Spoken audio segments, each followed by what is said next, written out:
Well, welcome everybody, and thank you for joining today's WEConnect International webinar. My name is Maggie Berry. I'm the Executive Director for WEConnect International here in Europe, and I'm delighted that you've joined us for today's session, which is called Presenting Virtually with Impact. Our presenter today is Melanie Hussell of Speak Up. Speak Up is one of our businesses that is based out of Belgium. And today, Melanie is going to be helping us to increase our online impact so that we can maximise each opportunity to drive change, both within our organisations and externally. To keep background noise to minimal, if I can just ask everybody to keep themselves on mute. You don't need to have your cameras on, so feel free to switch them off and just listen in and focus in on Melanie. There will be time, or a short bit of time, for some Q&A at the end. But if you've got anything urgent that you want to ask, please do put it in the chat, and I will be keeping an eye on that. Melanie isn't going to be in the chat, but I will look at that. Melanie's probably going to talk for about 45 minutes. We are recording. You will be able to listen back. We're not going to be sharing the full slide deck, but we will be sharing lots of information afterwards. So yeah, sit back and enjoy. And Melanie, thank you so much for presenting for us today. The floor is yours. Lovely, Maggie. I am just going to stop sharing and just press that button. Okay, lovely. Thank you for your warm words, Maggie. And I wish all of you a warm, warm welcome from sunny Brussels. I am delighted that you have decided to spend 1 hour with me from wherever you are in the world. I help business professionals to speak up with confidence and clarity so that they and their organizations thrive and grow. I have a corporate background in retail and drinks and electrics, and I combine this with my linguistics expertise, especially in pronunciation, and my knowledge of vocal foundations to help native and non-native speakers to communicate and present with more impact. Just over 3 years ago, I changed my offering. You see, I was helping business people in Brussels and just in this small region around me, but I wanted to have a further reach because some of them were traveling around Belgium, or they were traveling to their head office in Amsterdam or the subsidiary in Paris or Madrid. Some were making big presentations in Sao Paulo in Brazil or Sydney in Australia. And I wanted them to be able to reach out to me perhaps the night before after their flight, or in the morning just before their presentation. So I flipped my business model and I went exclusively almost online. So I'm delighted to share with you the journey that I've been on and all the learnings I have learnt from this being online. Before I start, I'd like to share a story with you. It was February 2020, and I was coaching online. My client was a leading research scientist in Europe. She wore bright red lipstick and dark rimmed glasses. She had a doctorate in virology, and I asked this inspiring individual where she had presented. She said, actually, Melanie, I presented a few years ago at a congress in Asia. I think there were about 300-400 people there. Wow, I said, that's amazing. Where else have you presented, in the UK or the United States of America? No, Melanie. I've been invited a few times to present my research in the United States of America, but I always say no. But why? Your English is so good. I don't feel comfortable. You see, Melanie, maybe at the end of my presentation, the audience, native speakers, they might ask me a question. I might not be able to understand them.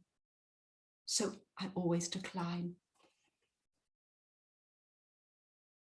I was shocked. Actually, a few minutes later, I felt this surge of anger. I want to change this. I want to give all of you listening to me here today more tools and more confidence that you can present as women business owners and compete in our global marketplace with more impact. So now I'm going to jump into my presentation.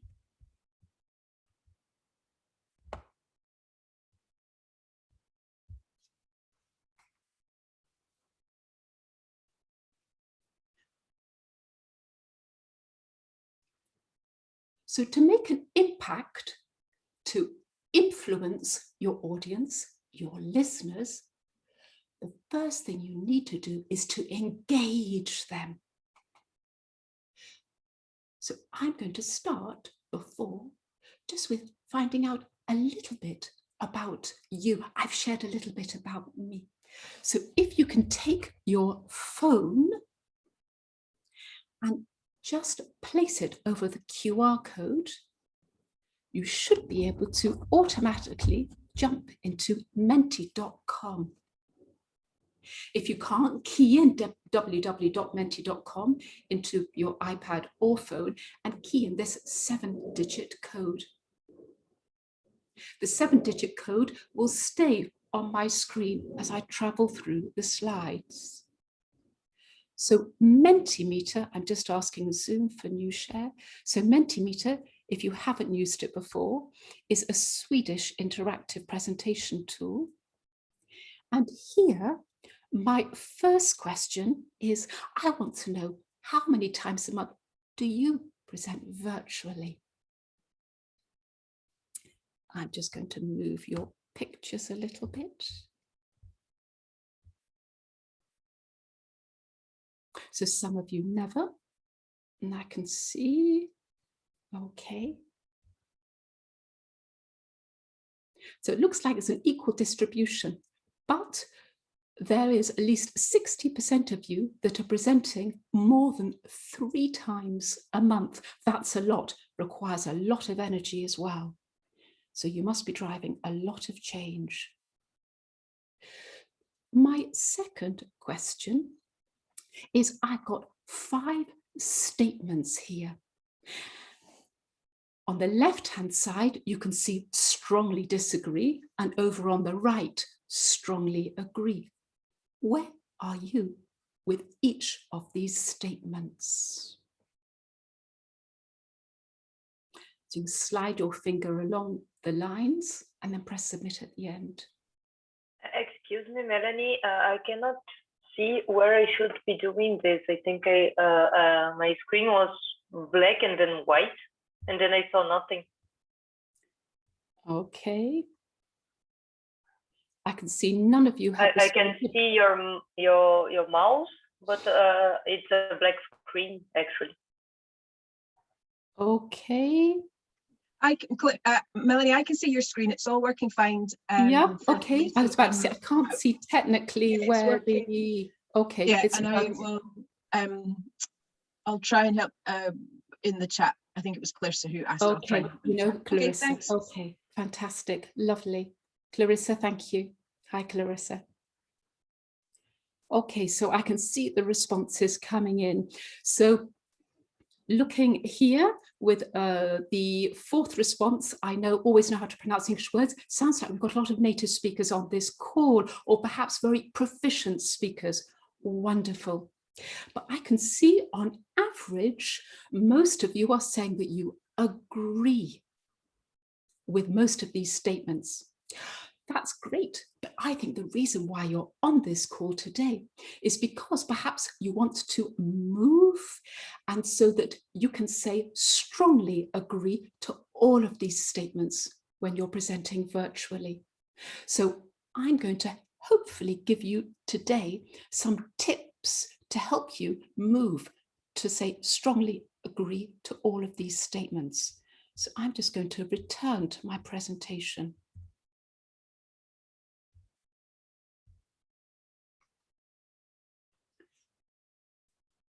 So today I'm going to cover 4 areas, and in each of these areas I'm going to give you engagement tips so that you can hook your audience so they Excuse me? listen to you and your message. Sorry So to interrupt again. Could you please just come back to the slide where you had the QR code? I saw it briefly now. Okay, the QR code we're not going to be using, but we'll be using it right at the end. Ah, okay. I'm not Okay, using perfect. the QR code anymore. Okay. Okay, thank you. My pleasure. My pleasure. Okay.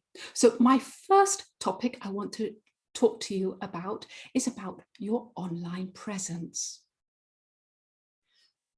Yes, presenting online is, I think, a real challenge.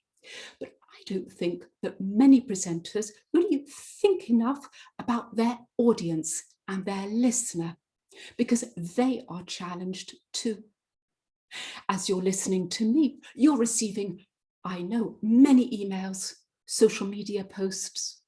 Perhaps, yes, you have the dog next door barking, children screaming in the street.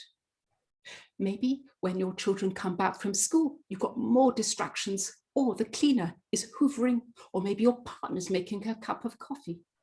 So I want you to really think about how professional you are looking online. Yes, these are not very complimentary pictures of me, and you may laugh. Here you can see my head's chopped off. But I help so many people who look just like this, or perhaps they've got their chin chopped off and I'm looking at their ceiling. A slight improvement, but can you see where my eyes are? They're looking down, they're not looking at the camera. So how engaging are these? So I want to take you very quickly through 5 core foundations around new online etiquette, like framing, background, sound, and eye. And we're going to start with light. Do you have sufficient light that lights up your face? Should you be relying on daylight? When I'm coaching, I've got 2 lamps either side of my computer shining right at me. You might want a ring light. When I'm presenting, giving a webinar, I've got studio lighting here with a 3-point lighting principle. So if you are driving a lot of change and are a leader of your organization, perhaps you might want to consider making extra investment. Next, I want to think about how you frame yourself in front of your camera. Make sure you get center. If you are driving important change, and often this, you're asking your audience to have a big shift in maybe thoughts or beliefs or actions, I recommend you stand up. It'll give you so much more energy, which in turn will give you more power in your voice. Yes, have your head, but also make sure that your shoulders are in view. Because, as you can see, I'm trying to demonstrate with my hands, but when you can't see my hands, so if you are presenting like this, you need to bring your hands up to shoulder level so that you can engage with more of your body, because online, half of our body now has disappeared, and all those body language cues and physical energy has gone. So you need to compensate with your voice, your face, and the upper parts. Make sure that your camera is at eye level or just slightly above. I'm looking at you. As I said to you before, as a presenter, you want to eliminate as many of the background distractions as possible. So I started simple in my home. I thought it was quite good until I realized people's eyes were being drawn other places I didn't want them to go. You might want to consider a virtual background. But I find as I move, my fingers and arms and shoulders disappear. I now always coach or present with my plain background behind me. But if you are a leader, I would definitely consider investing in green screen technology with Ecamm or OBS. And then you can have your slides here behind you as if you were really presenting face to face. Next, I'd like you to think about the sound. You don't need to worry about the quality of your camera. But if you're going to listen to somebody for an hour, if they're going to listen to you, you could consider investing in a very inexpensive microphone like this one. It's about 50, 60 euros, pounds. The quality of the sound is far superior to even that of a microphone in a very expensive computer. My last foundation, it's really strange. But I want you to really learn to engage with that black circle.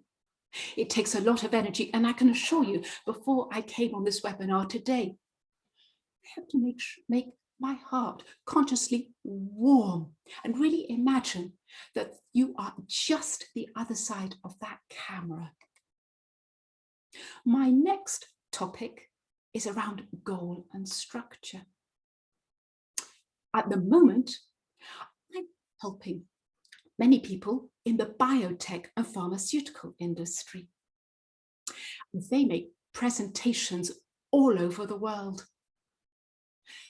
And they rehearse with me. They switch on their presentation, and then they go from slide 1 to perhaps 20 or 30 or more. At the end, I'm not sure whether they achieve their goal. Actually, sometimes I'm not entirely sure what their goal was, and I ask them, and they tell me, oh, it was to present our lab results. Oh, it was to present our new product. And I ask them, in order to do what? What do you want your audience to think after listening to your presentation? What do you want your audience to feel or do?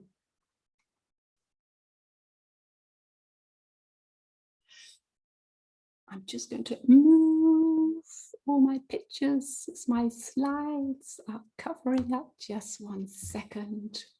So what exactly are you trying to do? Are you trying to inspire and motivate? Are you asking for extra resources or asking them to do something challenging? Are you persuading or convincing them that your results are great? Are you praising, motivating, or are you empowering? What change exactly are you trying to drive here? I ask them to imagine that they have a business card and to write a very short and concise communication goal on it. This is an example from a sales director. You can read it for yourselves. Notice in blue, I've got action verbs: generate, achieve. I also ask them to add some emotion, even if they're presenting budgets. Excitement, desire. Here's another example. This one was from a CEO of a company. You can see the action verbs, highlight, etc. And then the emotional words, struggling, urgency. I want you to imagine, yes, you have this short, concise communication goal on the back of a business card, yes, or as short as in a tweet. So when I take my clients on my 15-step persuasive presentation program, I ask them continually to refer to their communication goal and make sure that every step is aligned by what they want to achieve. Next, I want to have a look at structure. Many of my clients, their structure is in the 20 or 30 or so slides in their PowerPoint. Research shows that the more structure you give your audience, the more they're likely to remember of your messages. So I want to give you 3 incredibly simple models to help you take your clients, customers, from point A, where they are before you started your presentation, to point B. I want you to think of it as a journey, a roadmap. You know where you're going, but they might not. So think about this as a sort of transformation, even if it's just 20 minutes or 30. So you might take them through a series of points. Could be 1 or 2 or 3 or 4 or 5. Please no more, they won't retain the information. Or perhaps, very simply, taking it where they were in the past to now, to where the exciting, challenging, perhaps urgent future is. My third model is Duarte's structure. Duarte is a leading global communication company in America. And she uses a model which is around lots of storytelling and symbols. And she advocates to take the audience from where they are now, what is, to where they could be. And then she takes them back where they are now to where they could be, to finish with a new desired norm. My third topic today is around clear speech. Last summer, that 2-month window when we had freedom here in Brussels and we could actually venture out like today and sit on a street in warm sunshine and enjoy a strong cup of coffee, no masks. So it was one of those days, and I was meeting a friend of mine who was an intellectual property lawyer. I was sitting there in the warm sunshine and she sat down. I said to her, "How are you?" "Oh, Melanie, I'm just exhausted." I said, "Oh, why?" "I was at this conference, this Zoom conference all day yesterday. You know, everyone spoke such bad English." "Are you sure? International lawyers?" "Oh, yes, Melanie." I said, "I'm not convinced." "Oh, yes," she said. "Here, it's on YouTube. I'm going to show." And she handed me her phone. And I listened to the first speaker. Japanese. And I handed the phone back to her. She said, "I'll find you another one. I'll find you another one." I listened to the next person. Spanish. And then she found another one. Indian. And I handed the phone back to her. I said to her, all of these are proficient, very advanced speakers of English. "No," she said. I said, "Yes." Perhaps one of the reasons why you didn't understand everything and therefore you thought their English was bad is because there are some few issues with their pronunciation. "Really?" And I said, "Yes." You see, the Japanese speaker is not articulating some of the English consonants that they don't have in their native language. The Spanish speaker is confused with the sh and the ch, and the difference in the length of the vowel sounds. Our Indian speaker, again very advanced, is making some confusion with w and b and v, and some issues around word stress. but all of them are very advanced and most of their pronunciation is really quite good. Oh, she said. I said, did you consider how they felt when you presented yesterday at this international online conference? No, I speak English very well. I said, yes, like them.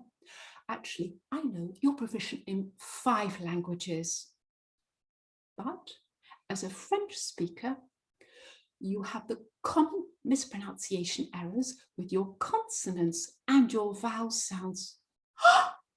Oh no, and we got to work. For me, especially online, clear speech is critical if you really want to engage your listeners. And I've got here for you 4 basic foundations, and we're going to start with crisp consonants. When I work with a non-native speaker, I take them through this colourful sound chart. And I say to them, you don't need to remember any of these symbols. Your only goal is to be intelligible, understandable. That's it. So let's start with crisp consonants. Going back to my biotech clients, I was working with an engineer who was presenting to a Singaporean client a cancer drug for young children. And when he was presenting, he kept on saying to me, this drug is totally harmless. I think he meant harmless. Another example is a client working in the construction industry on a $60 million deal with Poland. And she kept on telling me, I don't want our prices to be too cheap. Perhaps she meant cheap. Now we're going to look at the vowel length. You can see the hexagonal shape at the top. In the middle, these vowels, the English vowels, are short in length. And on the outside, there are 2 symbols and they are longer in length. In English, there is a big difference between the length of short and long vowels, and it's bigger than in most other European languages. So I often hear clients saying to me, Melanie, we're going to lunch next month. I think we're going to launch a longer vowel sound next month. Oh, Melanie, where do you leave? Maybe, where do you live? Short vowel length. Now let's move on to word stress. You can see here, I've got 2, imagine them as weighing scales. When we articulate a word in any language, the composition of that word is not just in the sounds, but also where we place the stress, the force of that word. In some languages, it's the same force, the same stress throughout the word, like Chinese. But in English language, sometimes the stress is at the beginning, sometimes in the middle, and sometimes at the end. That's very confusing for non-native speakers. I want to give you an example where miscommunication happens with word stress. So last April, I was working in a chemical company, and the planning director said to me, oh, we've got 25% of our workforce are sick due to COVID. I said, 25%? But how many people work for you? She said, 400. I said, 100 people sick due to COVID? She said, no. I said 25%. I then clicked. She meant absent. She put the word stress at the end, and my brain had heard percent. She meant absent. You see, the miscommunication here wasn't in the sounds, but in the word stress. When we're listening to language, any language, we're not listening to individual sounds or word stress or even individual words. The brain that is are listening for big pieces of language, and the brain is constantly searching for meaning, which is why it's very exhausting when somebody is not articulating clearly. So that just shows you the importance of sounds and word stress. Sorry, lost my thoughts there. My fourth pillar around clear speech is around message clarity. And I've got some good news for you here. If you are a non-native speaker, perhaps you're intermediate or upper intermediate, I want you to celebrate, because it means that all the language that you are giving in your presentations are clearly understood by your global audience. The challenge is for those of you who are perhaps upper intermediate or advanced speakers or non-native speakers is I want you to simplify your language. No complicated constructions. Yes, no huge long words. They will be lost on your global audience, especially if you're not communicating at senior management level. I also ask advanced speakers and non-native speakers to remove as many idioms as they can. You may ask, what's an idiom? An idiom is where you have a fixed expression, which when you take the words individually, they mean something totally different. I'll give you an example. The CEO in the summer addressed his global audience, and he said to them, "We've got our work cut out." Work cut out? I tell you, 95% of my clients have no idea what that meant. So the CEO had zero impact because he lost total engagement as he spoke.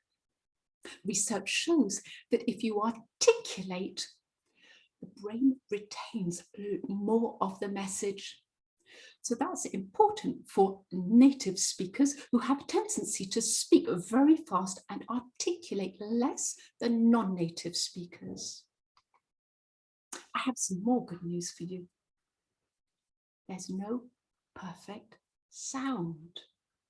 So the way I say long vowel or will be different to perhaps say an American, yes, or an Australian.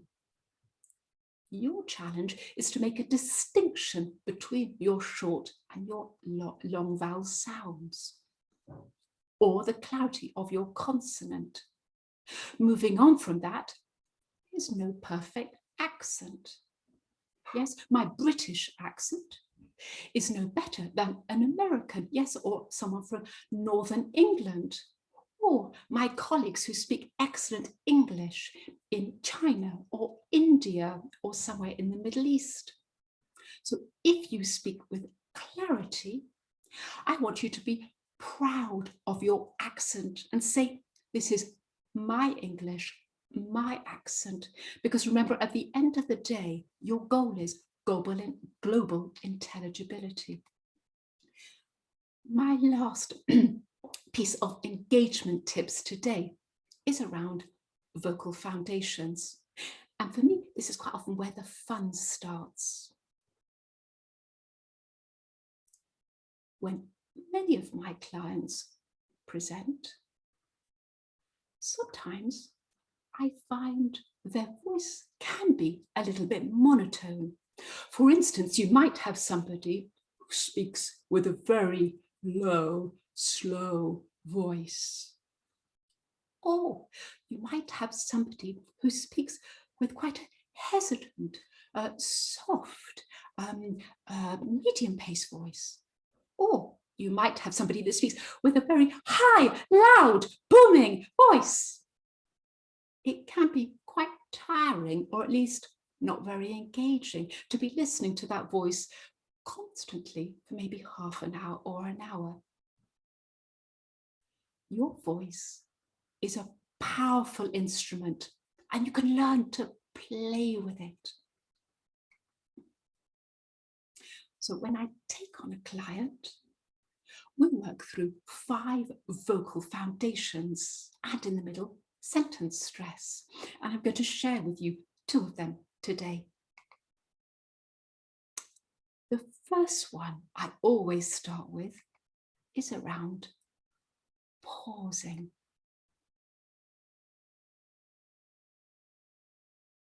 When you pause, it helps you to intensify your message. It makes your audience listen. I'm just going to move my lovely audience just to the other side so you're not covering up my screens, but you still can see the doggy's ears. Okay. Pausing gives your audience time to process what you just said, to retain the important messages. Clarify your message. Pausing means that you are more engaging.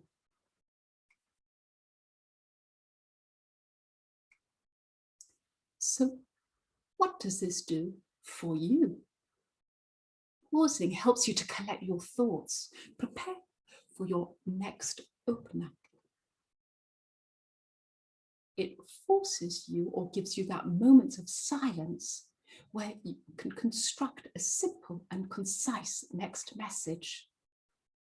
With practice, it actually helps you to calm your nerves. Barack Obama is excellent at this if you listen to him. It also helps to eliminate all those filler words, right, you know, which make you sound less convincing and less certain with your message. Pausing, that moment of silence, it's your friend. But like all the vocal foundations, yes, you can play with it. So you can have a short pause of 1 second, a medium pause of 2 seconds, or a long pause, more drama, of 3 seconds. So when can you pause? After an important point, key statement. When you've asked a rhetorical question, very important to pause, get their brains searching. Or when you've just told a story for the message to sink in. I ask my clients to build pauses and build on their structure. Here you've got the advantages for you as a speaker and for your audience. So now I'm going to demonstrate pausing, and I'm going to move all of you audience over to the right so you're not over my script. And I have taken an excerpt from Martin Luther King's speech, "I Have a Dream." This is my interpretation. This is not how he paused, but I'm just using it to demonstrate. And I'm going to read to you the first paragraph and the last one. And you can see I put the green slashes for 1 second, 2 seconds, and 3 seconds. I have a dream that one day on the red hills of Georgia, the sons of former slaves and the sons of former slave owners will be able to sit down together at the table of brotherhood. I have a dream that my 4 little children will one day live in a nation where they will not be judged by the colour of their skin, but by the content of their character. I have a dream today. Then I ask my client to take the introduction of their presentation and to insert the pauses where they want to insert them, not to put in variety of length. And then we practice. We also do that with the end. The second vocal foundation I would like to share with you today is around rate of speech. So the rate of speech is the speed at which the words are coming out of your mouth. And to demonstrate this, I've taken again an excerpt from another famous speech, Steve Jobs' Stanford commencement address. So rate of speech, I've written down here as 1 being the slowest, and 5 being medium average, the way I normally speak, and 10 the fastest. So I'm going to demonstrate to you how I'm going to vary this foundation. Just moving you to the other side of my screen. So I'm going to start with, in brackets, 5, a medium rate of speech. I'm honoured to be with you here today at your commencement from one of the finest universities in the world. Truth be told, this is the closest I've ever gotten to a college graduation. Today, I want to tell you 3 stories from my life. That's it. No big deal. Just 3 stories. Then I would ask the client to copy me. Then we would return to their introduction. That's always my focus when I first start with somebody. And I would ask them, where do they want to vary their rate of speech? If it's a thought-provoking point, they might want to slow down.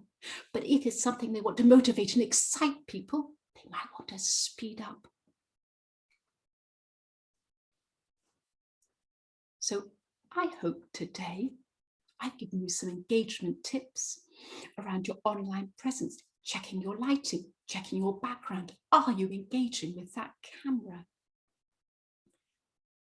Do you have a concise, oops, it just fell on the floor, communication goal with action verbs and excitement?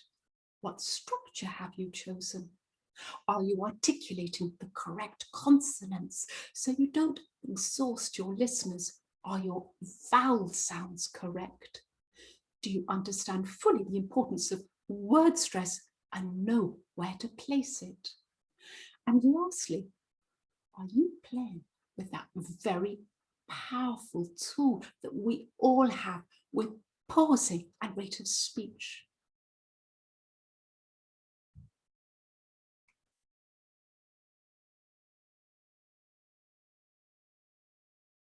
So we need your ideas as women business owners. We need to hear your voices.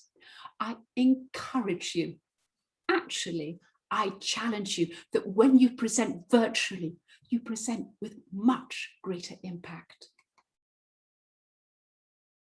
So here are some details of my site. And if you would like me to help your organization or yourself, feel free to book a 30-minute consultation with me. I also have a YouTube channel. There's lots of tips on pronunciation, which might help you or people that work for you. So now I want to jump back into Mentimeter. So if you could take your phones again and scan this QR code. I'm going to now jump there, except that I've just jumped back to you. So now I am coming into Mentimeter.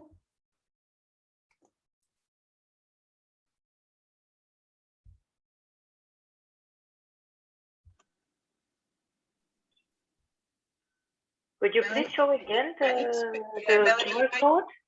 Yeah, I don't think the QR code was too quick. If you could put it back on the screen briefly, I think people who missed it first time will be able to go again. Thanks. No problem.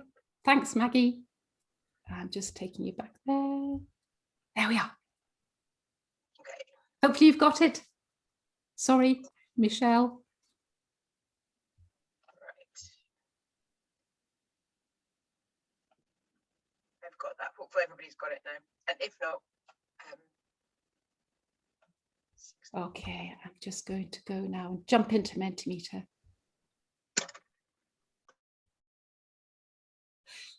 So I'm really interested to find out, what are your main takeaways from this webinar? What have you learned? How to keep viewers engaged and the important things to keep in mind to do that. Excellent. Speed, clarity, visual considerations, loads of tips on what to do better. Oh, wonderful, clear and useful tips. Thank you very much. Okay, lovely. Thank you very much who posted that very positive comment. Okay, going slower, or slower anyway. Yes, but not too slow, and varying useful tips.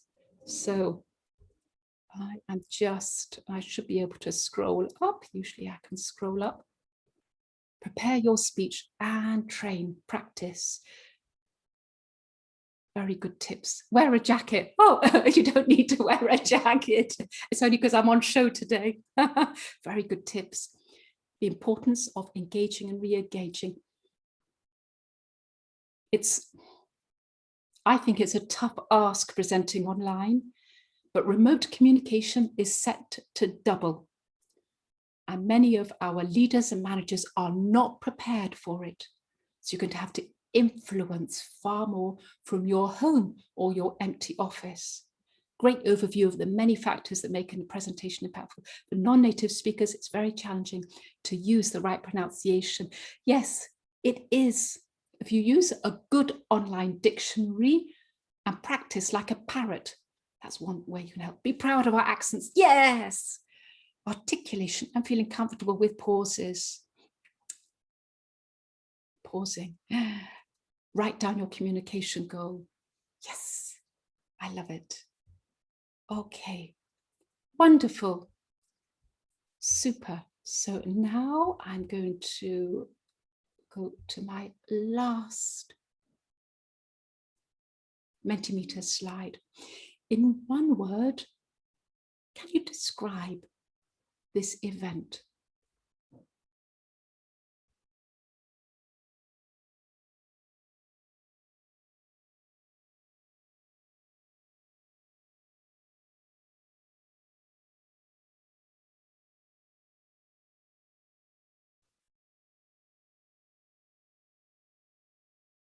Great, useful, enlightening, inspiring. Hopefully I've given you some more tools to make more impact.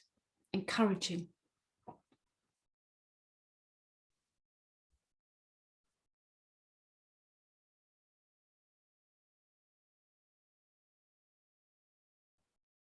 Impactful, impressive, enlightening. So if one of these is larger than the other, it means that there's more than one of you has written down that word. So I think at least 3 of you have written the word impressive, which is why it's coming out in the word cloud as being bigger. Oh, now it's changing to encouraging. Wonderful. So nice to see those all coming in. It's lovely to receive a little bit of interaction from my audience because I'm at home speaking to my computer and it always feels so strange. Lovely, new, empowering, refreshing. I like that one. Inclusive. Lovely. So I'm going to ask Maggie, perhaps, if she could field some questions to me, and I'm going to stop the presentation, come back to you, and I'm going to switch on the chat box as well. So we've got 8 minutes. So I think it meant that I went faster than I normally do. So I hope that's I brilliant. out.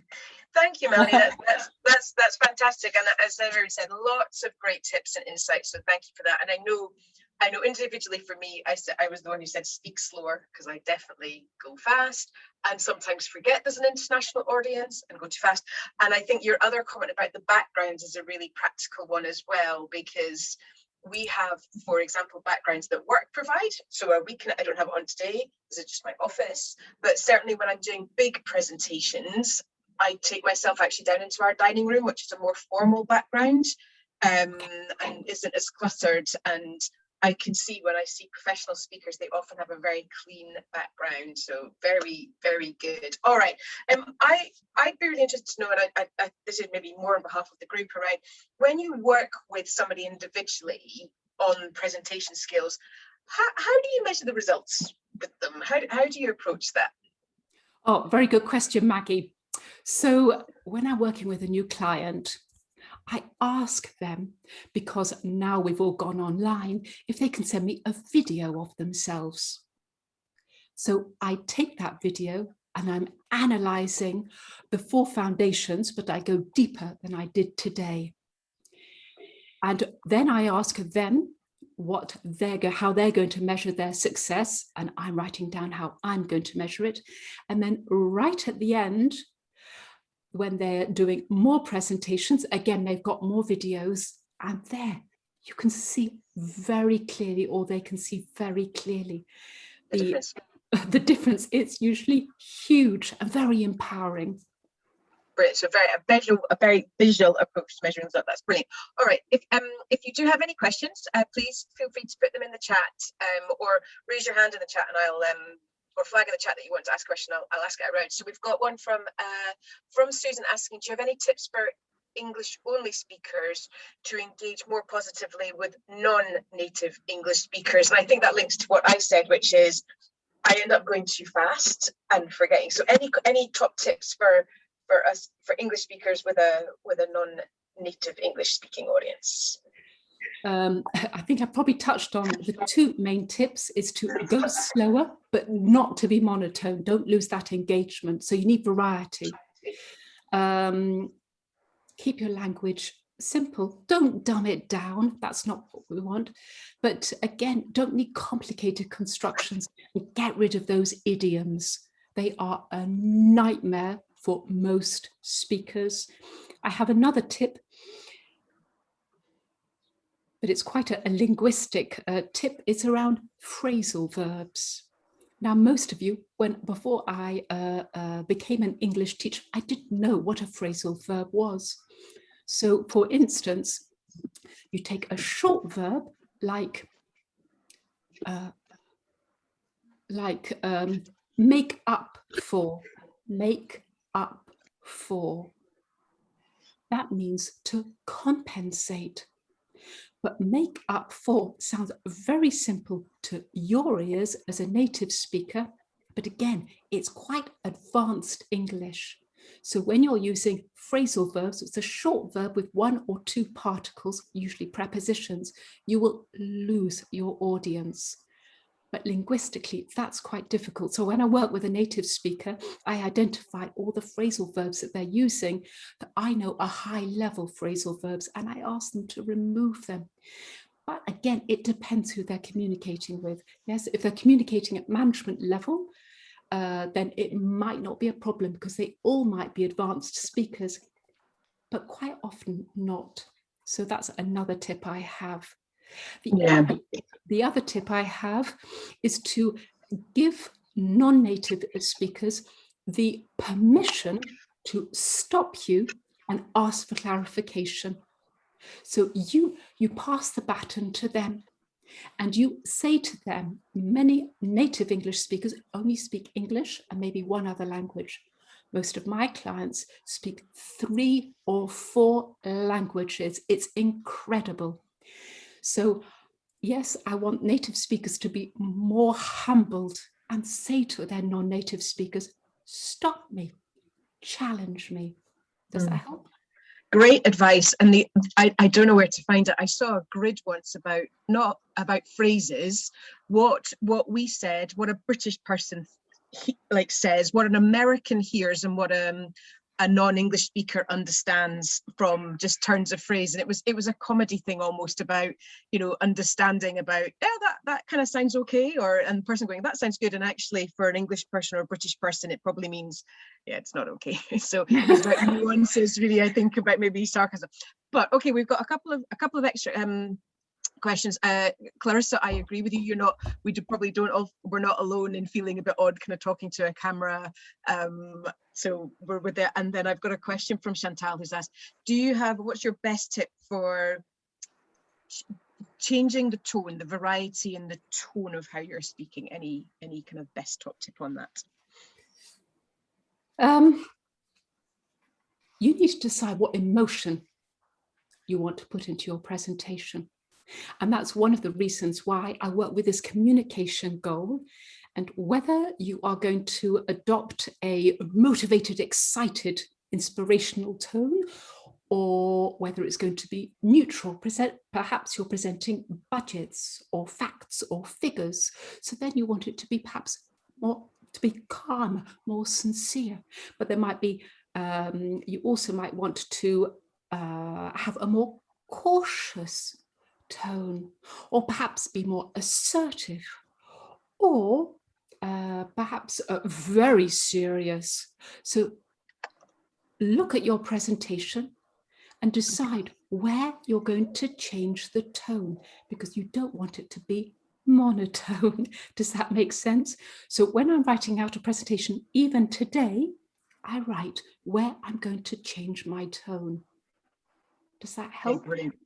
Yeah, that's really helpful. And Silke's just shared the thing that I read, and you can look at it afterwards. We'll send it in the follow-up note.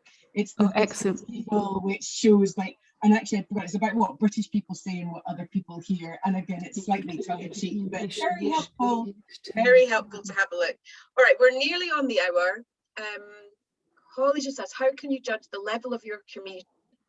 How can you judge the level of your communication, i.e. intermediate to management? Holly, I'm taking you maybe mean your audience. Give me a nod if you mean the audience you're talking to, or come off mute if...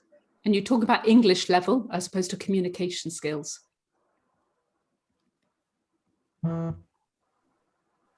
Sorry, yeah. Just from like a personal level, really, when you are communicating to other people, how can you gauge your own level of communication skills?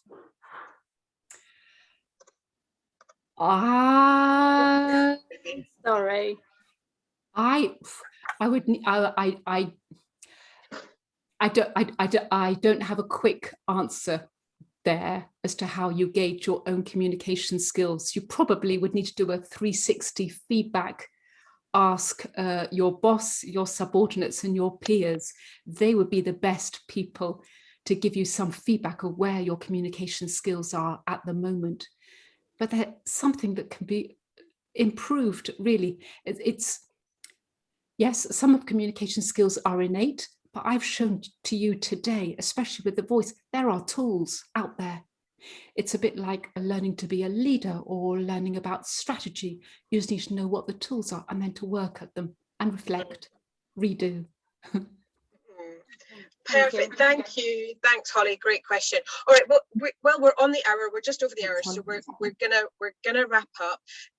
We will, as Jay said in the chat, we will send a follow up with the recording and with some information from Melanie, and including her contact details. So please do reach out to her if you'd like to find out more, or would like to want to explore this topic with her in a bit more detail. It's obviously a big old topic, and let's face it, we're probably going to be doing quite a lot of digital presentations like this for a good while longer, and I think it's a skill that we all need. So some really great tips and advice. Thank you so much. Thank you so much, everybody for participating today. And if you've got to the end of recording, thank you for listening to the very end and not missing out on any of the great insight and advice that Melanie has shared with us today. So brilliant. Thank you, everybody, and enjoy the rest of your day. Take care. Thanks very much. Sunny. Thank you, Bye, Melanie. everybody. Bye. Thanks for giving Thank me you, an hour of your everybody. sunny day. Bye. Thank you.